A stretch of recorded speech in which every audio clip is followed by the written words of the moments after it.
ఈ రోజు తెలుగుదేశం పార్టీ నాయకులు, ఎన్డీఏ కార్యకర్తలు, అలాగే కోడెల గారి అభిమానులు ఈ రోజు కోడెల గారి కాస్య విగ్రహాన్ని ఇక్కడ ఏర్పాటు చేయటం, వినుకొండ గడ్డ మీద పల్నాడు పులి డాక్టర్ కోడెల గారి విగ్రహాన్ని ఏర్పాటు చేసినందుకు వారి అభిమానులందరికీ, ఎన్డీఏ కార్యకర్తలకు, తెలుగుదేశం పార్టీ నాయకులు, కార్యకర్తలందరికీ పేరు పేరుగా హృదయపూర్వక అభినందనలు తెలియజేస్తున్నా.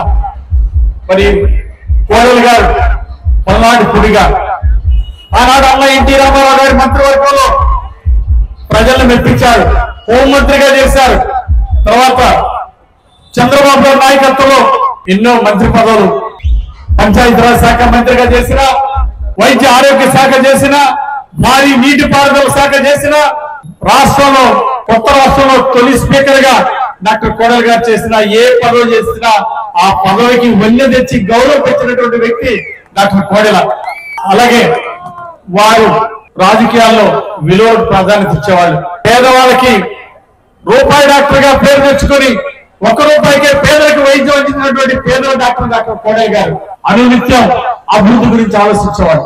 రాజకీయాల్లో నాకు గురువర్యులుగా అనేక సలహాలు, సూచనలు ఇచ్చేవారు. చంద్రబాబు నాయుడు గారు యువ పారిశ్రామికవేత్తలు రాజకీయాల్లోకి రావాలని పిలిపిస్తే నేను రాజకీయాల్లోకి వచ్చి ఆ పేద ప్రజలకు సేవ చేయాలని మొదటి నుండి నాకు కోడెల శివప్రసాద్ గారు సూచనలు, సలహాలు చెప్తూ వారు పల్నాడు జిల్లాని, గతంలో సమైక్య గుంటూరు జిల్లాని అభివృద్ధి పదంలో ముందుకు నడిపించారు.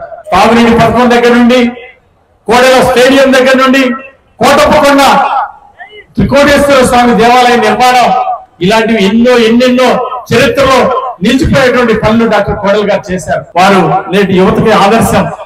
పల్నాడు పులిగా గుండె వేయడంతో ఏదైనా సరే ముక్కుసూటిగా మాట్లాడేటువంటి ధైర్యం ఉన్నటువంటి నాయకుడు కోడెల గారు. అభివృద్ధికి మారిపేరుగా, అలాగే మన రాష్ట్రం కొత్త రాష్ట్రం ఏర్పడిన తర్వాత స్వర్ణాంధ్రప్రదేశ్ లో భాగంగా స్వచ్ఛాంధ్రప్రదేశ్ కార్యక్రమాన్ని మొదలుపెట్టారు ఆనాడు చంద్రబాబు నాయుడు గారు. మరుగుదొడ్ల నిర్మాణం రాష్ట్రం మొత్తం చేయాలని వారిని బ్రాండ్ అంబాసిడర్ గా నిలబెట్టారు.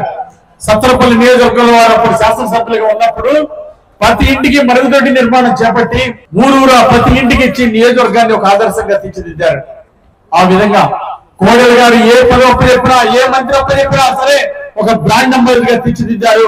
ప్రతిపక్షంలో ఉన్నప్పుడు పోరాట సింహంగా నిలిచారు కోడెల గారు. ఆనాడు ప్రతిపక్ష